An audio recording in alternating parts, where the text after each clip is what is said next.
Hi, this is King of Review. Find the solution for x. 2x to the third minus 6x squared plus x minus 3 equals 0.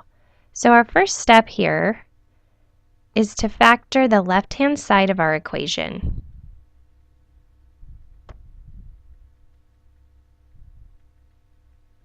So we want to factor this left-hand side here. So we're going to use grouping to do that. In our first group, we have 2x to the third minus 6x squared. And in our second group, we have x minus 3. So let's start by factoring this first group. We can factor out a 2x squared. This gives 2x squared times x minus 3. And now let's factor the second group. We can factor out a 1, and this gives 1 times x minus 3, and equals 0. We see here that we have an x minus 3 term from the first group and an x minus 3 term from the second group. So we can factor out an x minus 3. This gives us x minus 3 times 2x squared plus 1 is equal to 0. Now let's use the zero product property.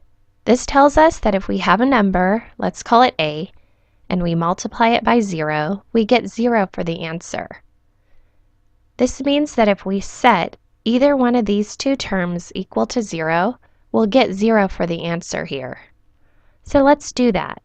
Let's set x minus 3 equal to 0, and let's set 2x squared plus 1 equal to 0.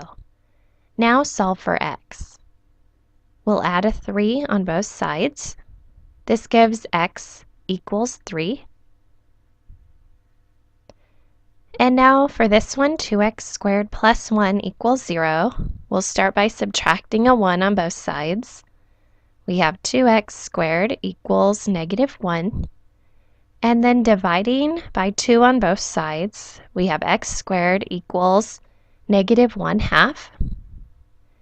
And now take the square root of both sides. So we have x is equal to the square root of negative 1/2. Now you see here we have a negative number under the square root sign. This does not exist. This is not a real number. So this cannot be one of the solutions. So x equals 3 is our solution. Letter B is correct. Thanks for watching.